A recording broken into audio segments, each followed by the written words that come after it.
un momento muy especial donde vamos a hablar de un tema que a mí particularmente me encanta. Te apasiona. Y creo que a la teleaudiencia también ni hablar, ¿verdad? Bueno, un día que encuentra muchas pasiones, ¿verdad? Siempre se generan varios mitos. ¿Qué es un héroe? ¿Qué no es un héroe? ¿Qué pasó realmente? ¿Qué celebramos? ¿Qué conmemoramos? Y para esto, por lo menos particularmente, lo mejor que yo pude encontrar es la información, ¿verdad? La información veraz. Por eso hoy tenemos el lujo de tenerlo aquí en piso, a una persona sumamente calificada. Anoche le contaba a un grupo de tías que iba a estar él acá y lo reconocían también, ¿verdad? Al doctor Eric Caballero Campos. Vamos a conversar con él sobre el 1 de marzo y qué es el Día de los Héroes en el Paraguay. Acompáñame.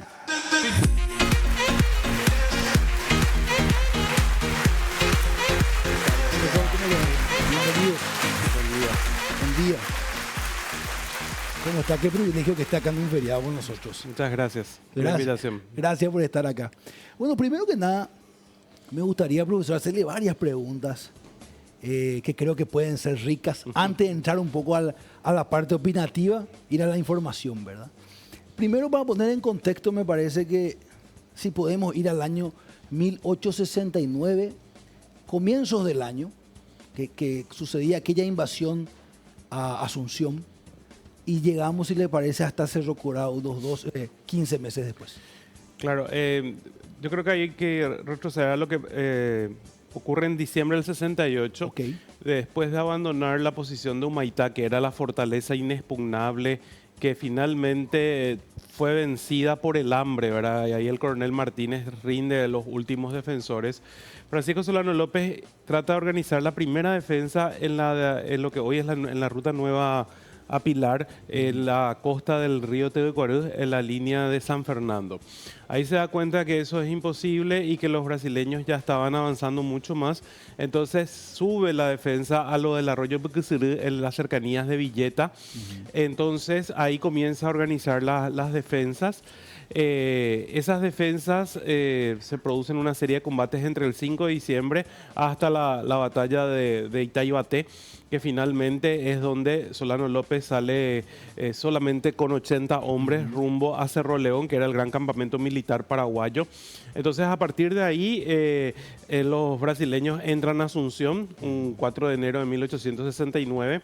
López convoca a un último ejército, se le presentan unos 10.000 hombres, la mayoría de ellos lisiados, ancianos, muchos niños, porque se había bajado la edad militar a 12 años. Siempre eso es muy importante. Yo en mis clases aclaro, no es que estamos hablando de niños de 5 o 6 años que no tienen ninguna capacidad bélica, sino están hablando entre 12, 13, 14, 15 años. Preadolescente, podemos decir. Exactamente, ¿verdad? Entonces, porque lo usual en la tradición colonial, uno se convertía en hombre más o menos a los 16 años, que ahí es donde iba hacia el servicio de milicias, ¿verdad?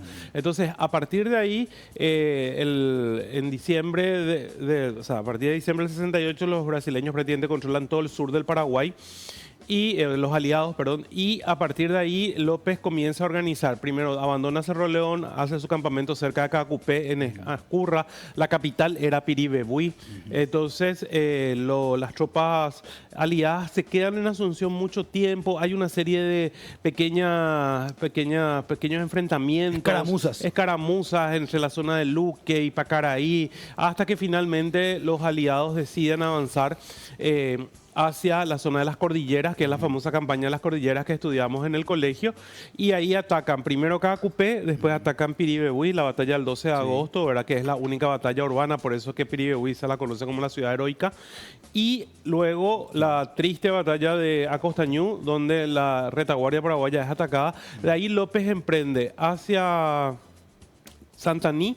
De Santaní va a Curuguatú, de Curuguatú sale más o menos a fines de septiembre del 69 y ahí se les pierde a los brasileños. Se les pierde, se va hacia la cordillera, cruza 2 veces la cordillera de la Mambay y llega a Cerro Corá el 8 de febrero del 70, ¿verdad? Entonces, 8 de febrero. 8 de febrero. ¿Podemos decir un éxodo, doctor?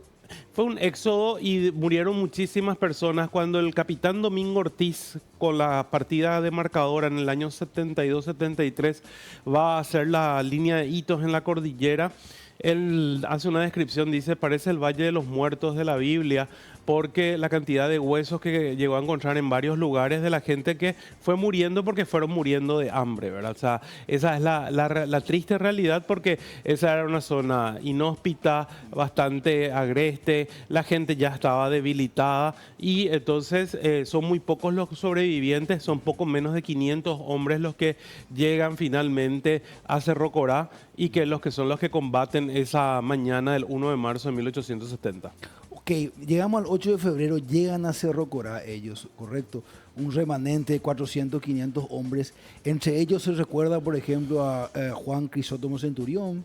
Estaba Resquín también. Estaba Resquín, estaba el general Francisco Roa, Ok. estaba el vicepresidente Sánchez, el coronel Luis Caminos, que era el ministro de Relaciones Exteriores en ese momento, en esa última etapa. O sea, son hombres que estaban ahí dirigiendo, el coronel Aguiar. Y otros jefes y oficiales, principalmente los que sobreviven, obviamente, porque estaban mejor alimentados, porque tenían una mejor condición ya a lo largo de tantos años de guerra, fueron muchos oficiales, ¿verdad? Tropas prácticamente muy pocas. De hecho, el combate dura muy poco. Sí, por eso hay algunos que le llaman batalla, pero en realidad era un combate, porque la superioridad numérica de los brasileños fue prácticamente 7 hombres a 1, porque fueron más de 3.500 hombres que partieron de Concepción y llegan lo que hoy sería la ruta quinta, ¿verdad? Que era la famosa picada Chirihuelo, llegan hasta Cerro Corá, ¿verdad? Ok, ahí pongamos un poco en contexto si le parece ese día, ¿verdad? Era muy difícil que en este caso los brasileños principalmente, sepan dónde estaba el ejército o el remanente paraguayo. Se dice que hubo alguien que le cuenta y a qué hora llega. ¿Nos puede contar de ese momento? Hay varios desertores que fueron escapando porque el hambre era uno de los grandes problemas. Por eso que Bernardino Caballero no está esa mañana del 1 de marzo en Cerro Corá, porque él fue con una partida de hombres a traer un ganado de la zona de la colonia Dorados, cerca de lo que hoy sería más o menos un poquito pasando Punta Poná. Fue a buscar porque se tenía noticia que había ahí ganado que había quedado. Entonces, estos desertores son los que más o menos dan la posición donde estaba López, porque como había señalado, desde septiembre se le pierde a los brasileños. Los brasileños mandan varias partidas buscándolo.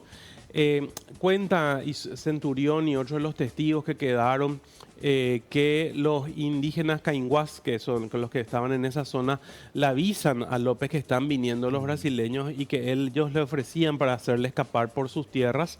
Y López rechaza esa oferta del cacique cainguá.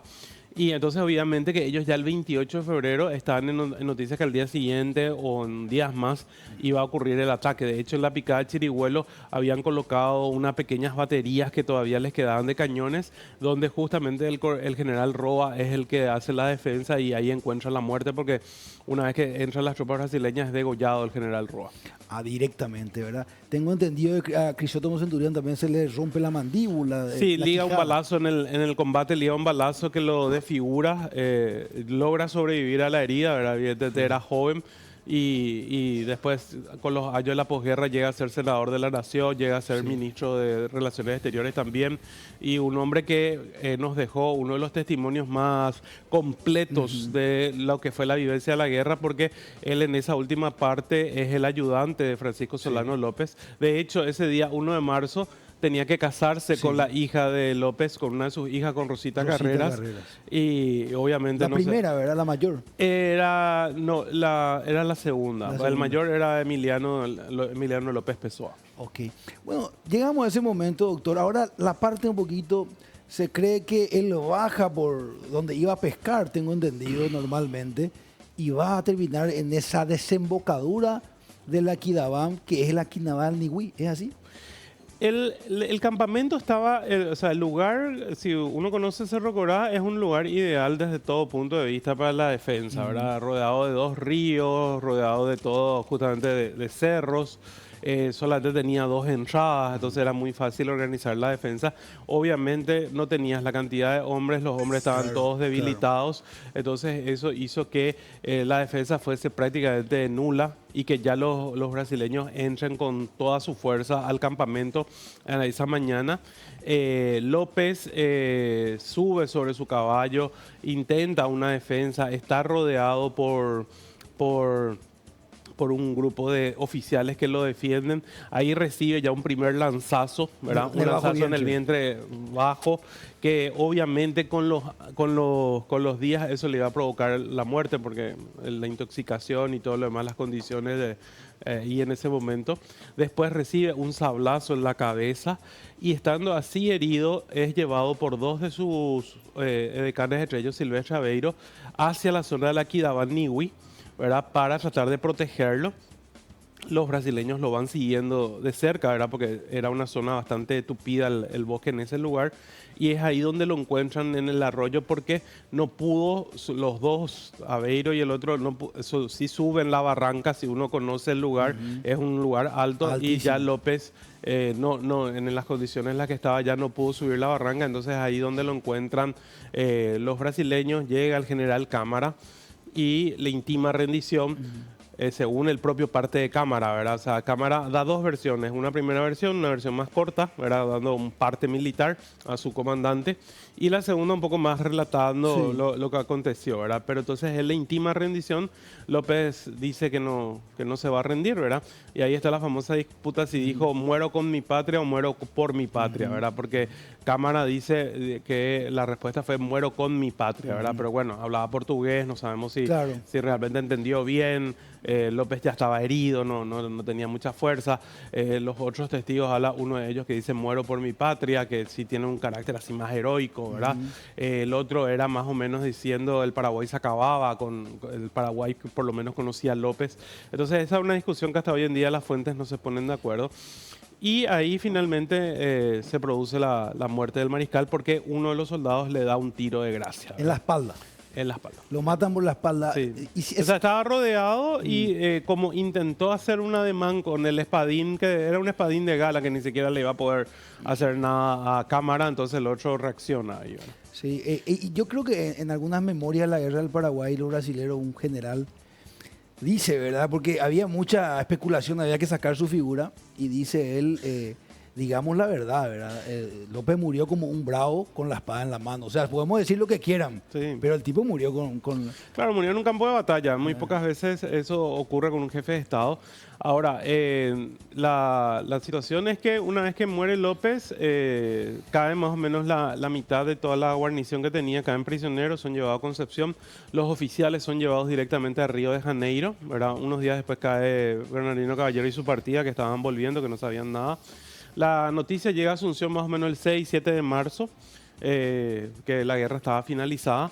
Obviamente las tropas brasileñas continúan, al igual que las argentinas, el proceso de ocupación hasta el año 76, ¿verdad? O sea que ahí siempre yo insisto mucho, no es que el 2 de marzo ya los aliados se fueron y ya nos dejaron, sino que se quedaron hasta el 22 de junio de 1876 los brasileños en el cuartel de San Francisco, lo que hoy es la Plaza Uruguaya.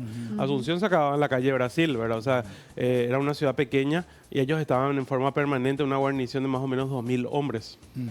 Eso es muy interesante. Y a partir de ahí, si no estoy equivocado, Cirio Rivarola hace una declaración el 7 de marzo, que era uno de los presidentes de los tres, ¿verdad? El triunviro. El triunvirato. Y dice él algo así como que había que eliminar el guaraní y el nombre de López, ¿verdad? Y ahí se vuelve, no recuerdo el término técnico, pero se vuelve proscripto el nombre del mariscal López. Y ahí quiero llegar después al 36. Si nos puede contar un poco de eso.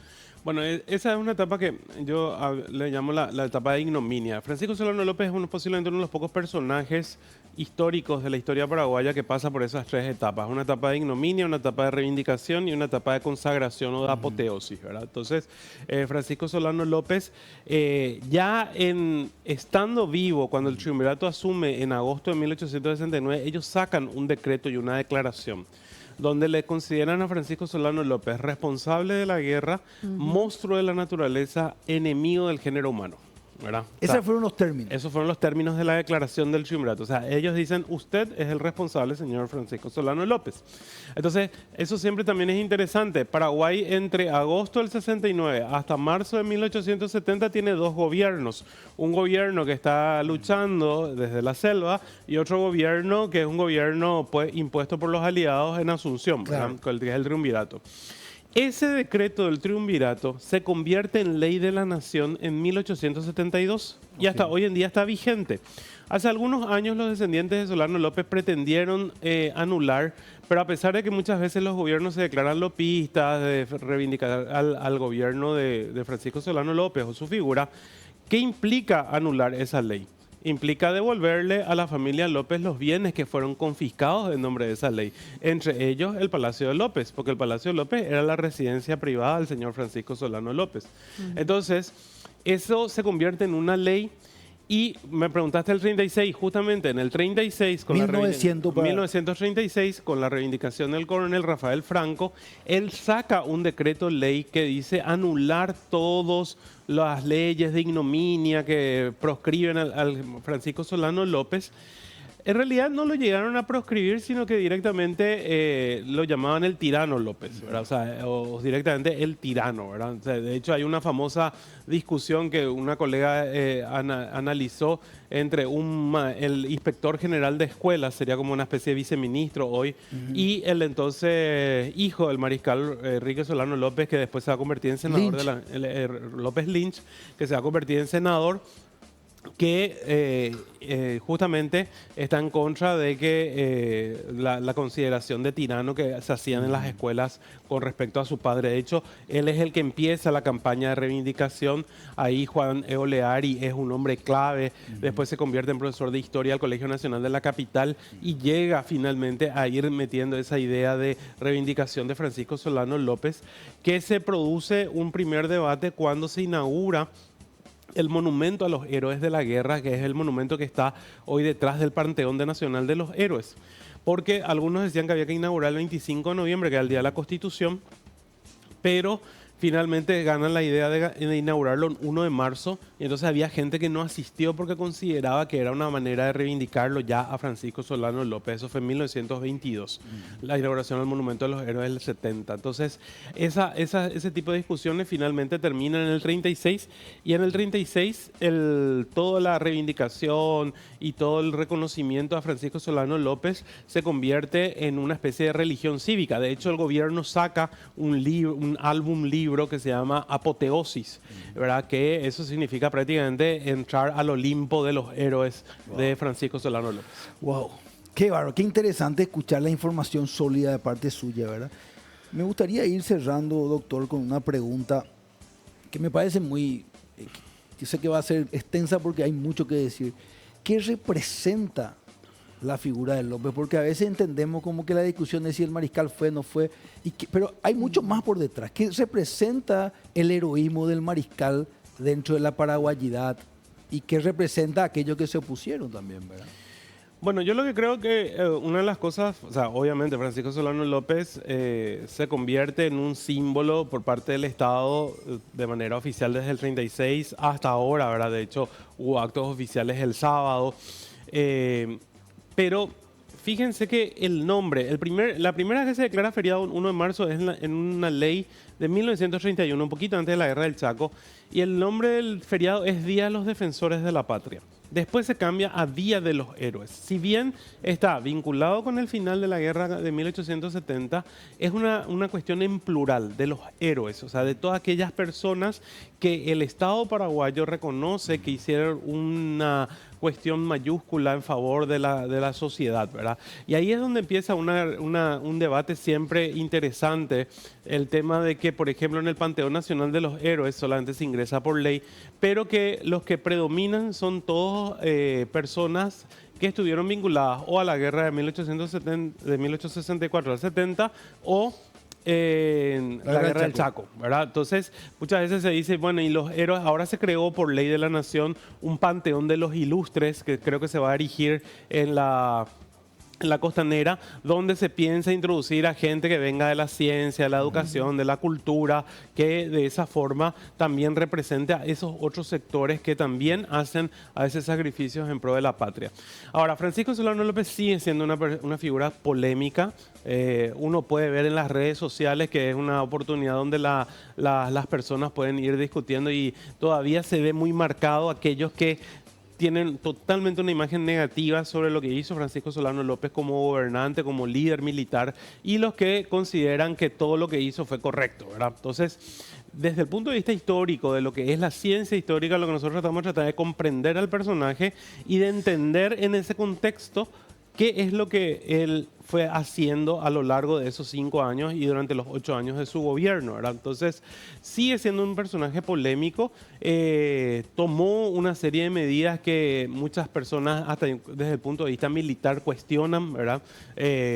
Y en muchos casos, el tema, obviamente, algunos autores dicen, bueno, el hecho de haber entregado su vida en pro de esa causa en la que él estaba convencido, ¿verdad? En parte le da ese halo de heroicidad, ¿verdad? Que de hecho hay todo un análisis desde el punto de vista histórico del tema de morir por la patria, ¿verdad? Que es como uno de los sacrificios más grandes que uno puede hacer, ¿verdad? Doctor, realmente un privilegio siempre hablar con usted. Y gracias por ese tiempo, le valoramos mucho aquí y sé que la teleaudiencia también. Gracias. Gracias. Estuvo con nosotros el doctor en historia Eric Caballero Campos, hablándonos de los héroes de la patria, qué significa, hoy más vigente que nunca quizá. Vamos a una pausa.